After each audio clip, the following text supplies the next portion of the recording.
Welcome back, everyone, to the Make Me Whole podcast. I'm your host, Josette Rosado, and today we are joined by Stepanka Kuralova, all the way from overseas. She's joining us.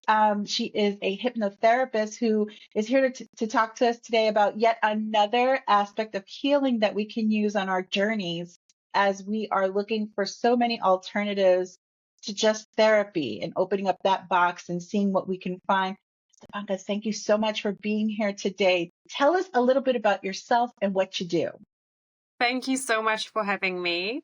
And I help fellow practitioners, fellow healers, entrepreneurs, women who want to grow and turn their lives around. I help them to rise into their greatness, use their full potential, and overcome any fears and anxieties that are holding them back, and also any subconscious blocks. Because sometimes we've got like old stories embedded deeply into our nervous systems and subconscious minds that are holding us back, and they are preventing us from fully stepping into our potential and really going for the desires we have, and really helping my clients overcome self-sabotage in other words. What do you find is the biggest concern your clients come to you with? Like, what is it that they're struggling with or stuck? Where are they stuck? I feel like it differs because I actually do happen to have so many different types of clients.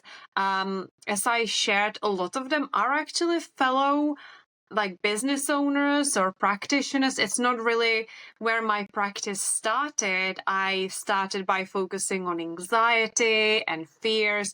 Then it turned into more like procrastination and self-sabotaging tendencies. And now I actually do attract even fellow hypnotherapists or therapists and healers and practitioners. And I like to call them light workers, people who want to positively impact others and contribute to what I believe is already happening on the planet, that positive shift that a lot of us are going within, and we don't want to carry generational traumas within us. We really want to heal ourselves and move forward, and I see it as this beautiful ripple effect of positivity that's happening in my business, on the planet in general. I love that because I am a therapist who believes in therapy for therapists. And sometimes we forget that as healers, we have to regenerate and renew. So Yeah. tell me, what does that look like? What does a session in your presence look like? What are you able to offer to these people who need, taking into account your style and your ways of practicing? Yeah, I would definitely say that my approach to therapy, to coaching, is multidimensional.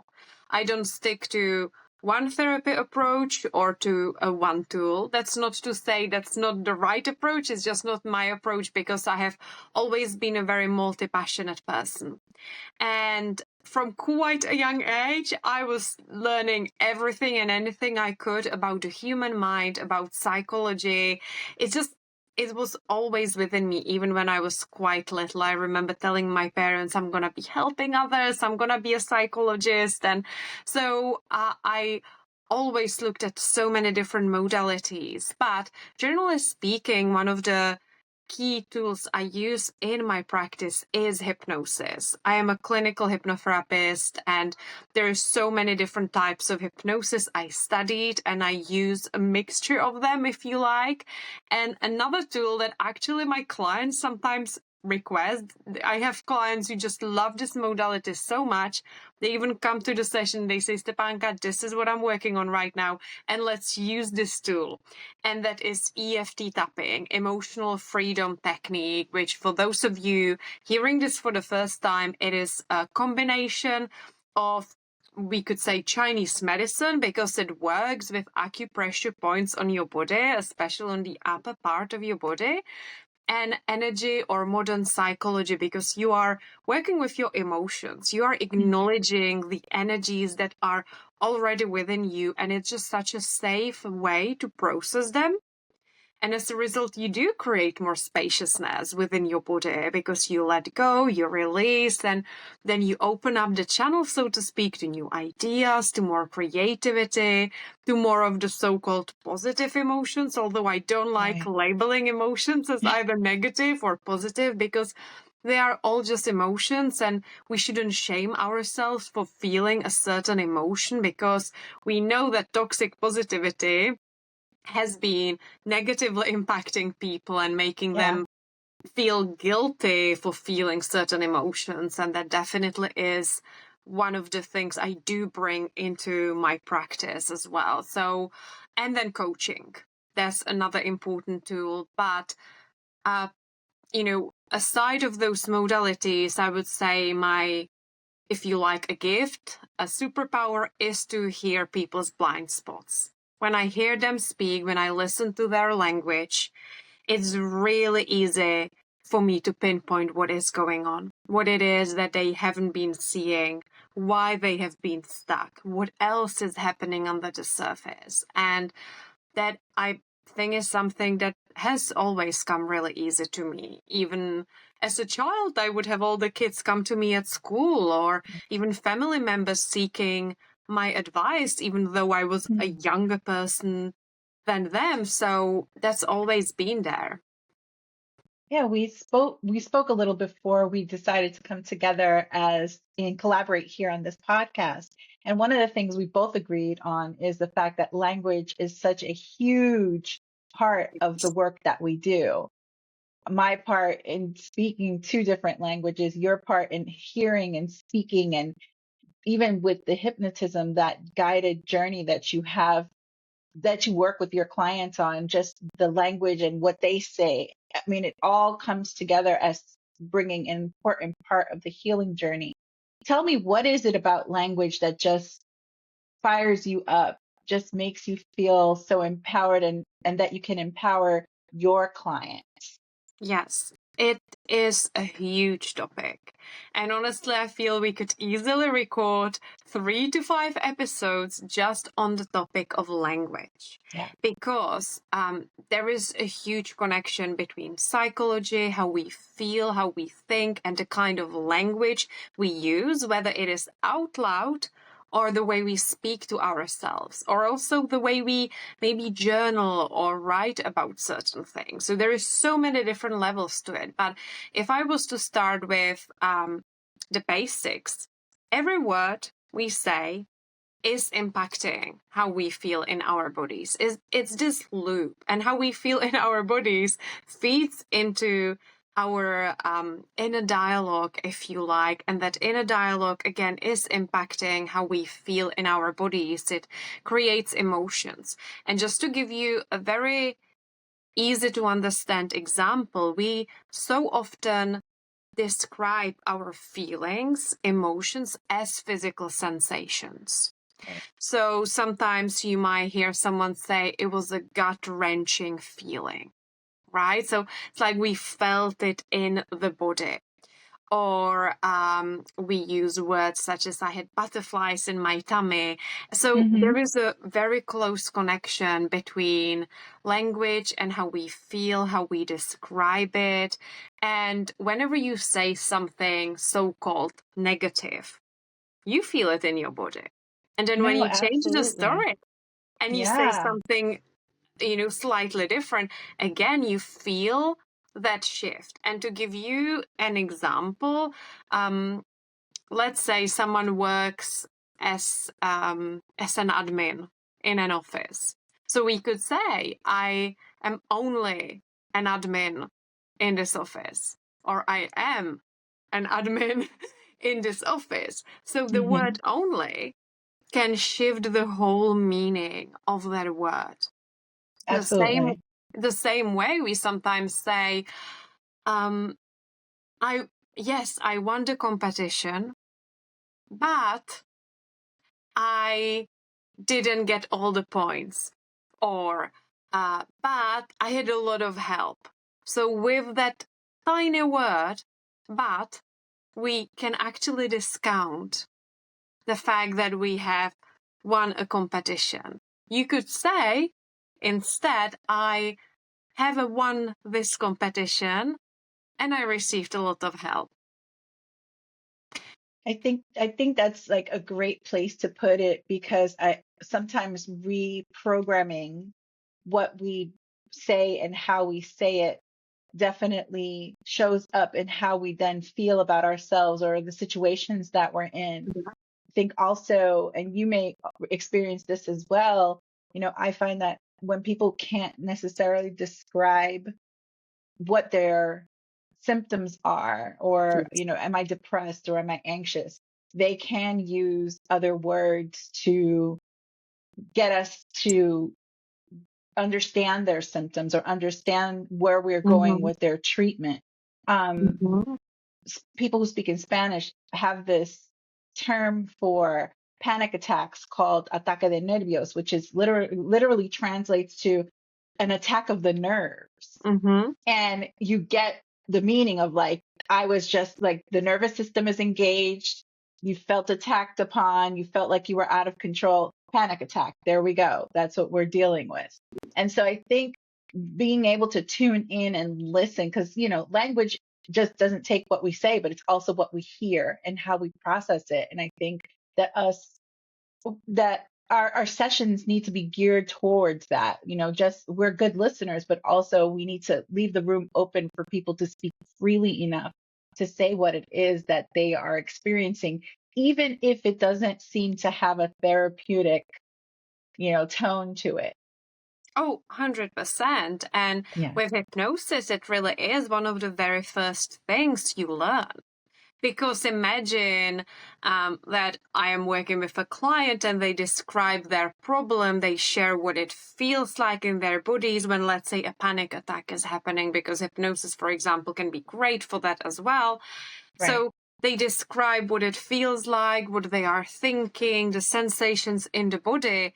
And now I come in with my fancy hypnosis technique and I use all of those words that might not really resonate with them, that might be saying the same thing, just in a different language, in a Right. different, let's say maybe like a professional slang, if you like.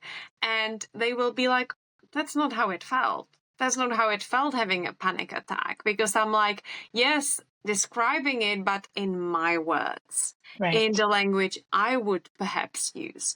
So it's really important for me as a hypnotherapist to be listening, like for Yeah. yourself, to be quite receptive to the kind of words a client uses, the way they describe it, and then for the session to be really effective, I will use the same words, similar expressions, sometimes even a similar tone of voice in that hypnotic recording or in that hypnotic technique I'll be guiding them through. So it really lands. So there is no resistance towards it, and to really make them feel seen and heard and understood. And that's where a lot of success lies when it comes to hypnotherapy. Absolutely.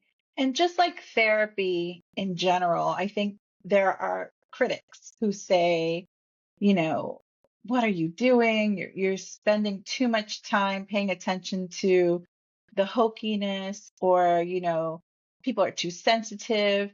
How how have you been able to get through anyone's critique of what hypnotherapy can bring?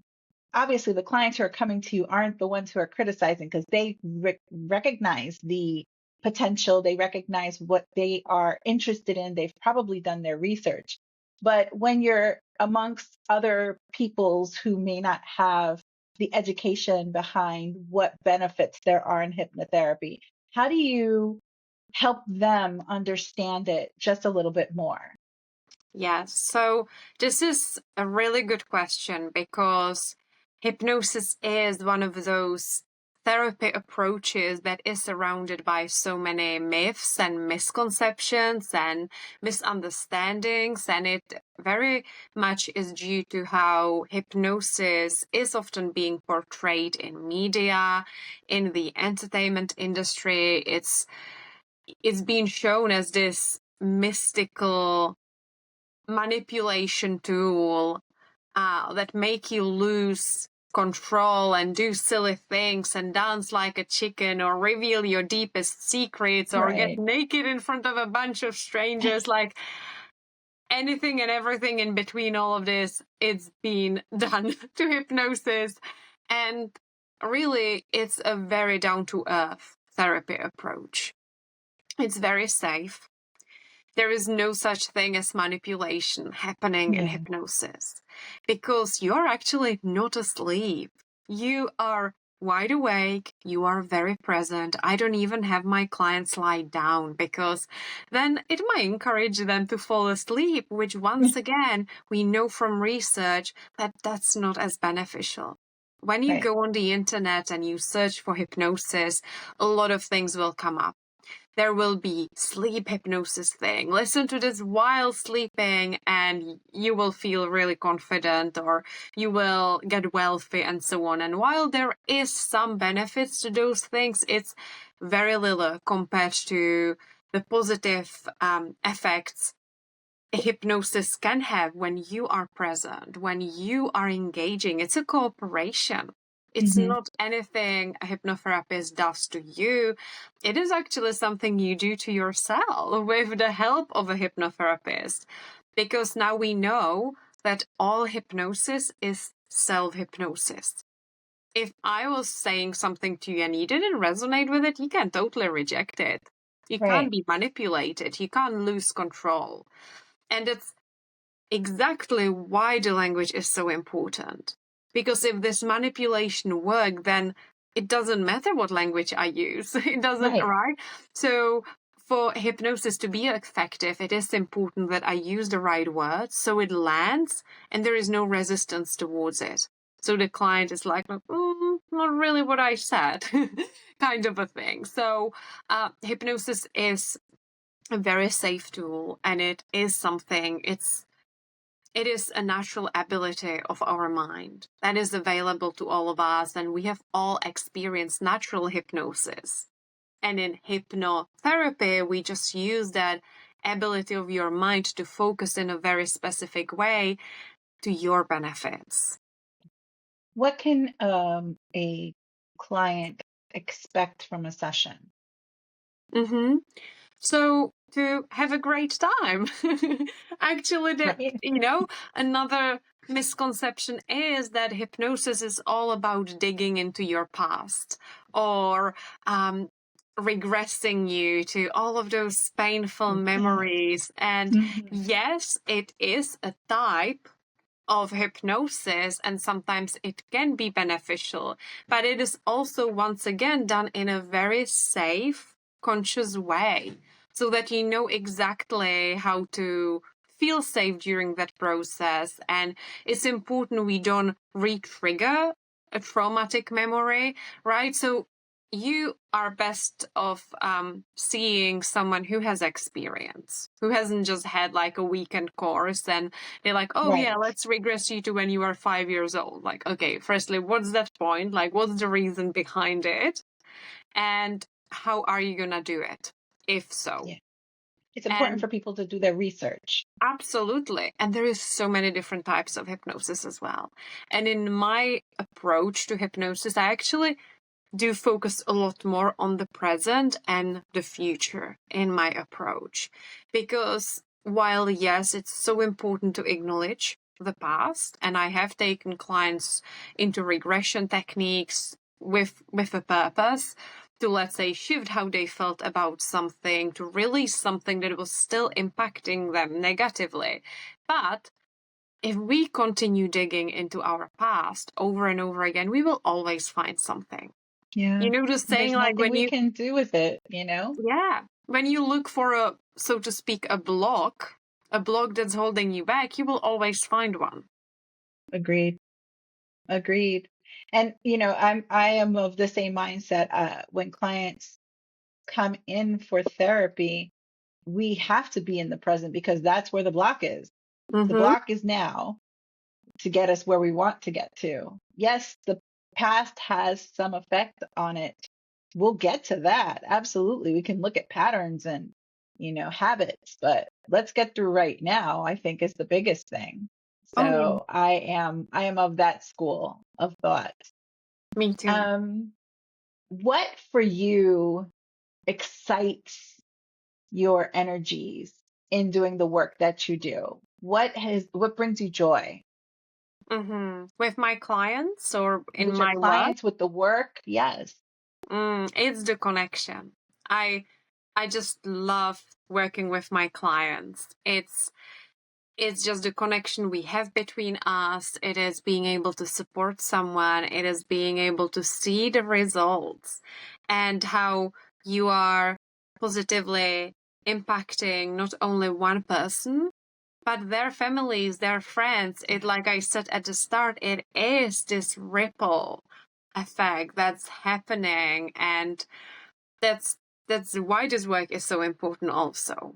By working on yourself, by supporting yourself, you truly are contributing to the frequency, if you like, of the entire planet. I know this, can sound maybe a little too spiritual, but I really believe that's the Yeah. case. The big change we all crave and desire starts within us. Would you recommend hypnotherapy to someone who maybe has exhausted their one-on-one therapy, or who might want to add something to the traditional therapy route that they might be taking? Absolutely. Yeah. So there is a few exceptions when hypnosis is not ideal, and that's what for clients or patients who have psychotic disorders. That might not be the best therapy approach for them, or anyone with an advanced dementia. So they might not be able to follow along and remember the process. So there is a few exceptions, but generally speaking, hypnosis is a very complementary therapy. And just to give you a few examples, I've had clients who worked with a traditional psychotherapist and were even on medication for certain things, and hypnosis was just the perfect approach for them to really regulate their nervous system, to work on the scenarios that really scare them, to reframe the way they see them, to Right. change the way their bodies and nervous systems respond to certain things.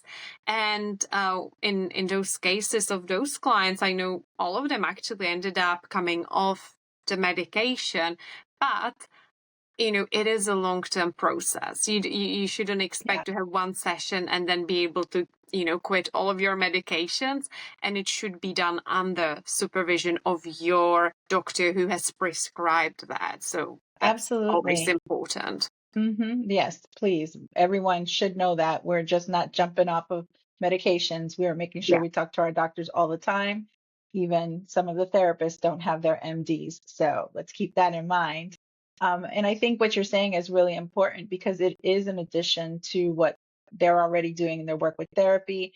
And I love the idea of mindfulness, especially for people who are in business or who are working on the higher levels of being therapists themselves, Mm. just tuning into your mindfulness and enhancing it. We talked about emotional intelligence and just Yes. creating a higher level of that. It just makes such a big difference when we're trying to elevate our game when it comes to our own businesses and our own practices. So I think that is a hmm great way to kind of keep that in mind. Where can people find you? So I am on Instagram, on Facebook. I have a website where you will find some free resources as well, articles, ideas, different tips. So I would say that maybe going straight to my website is the best thing.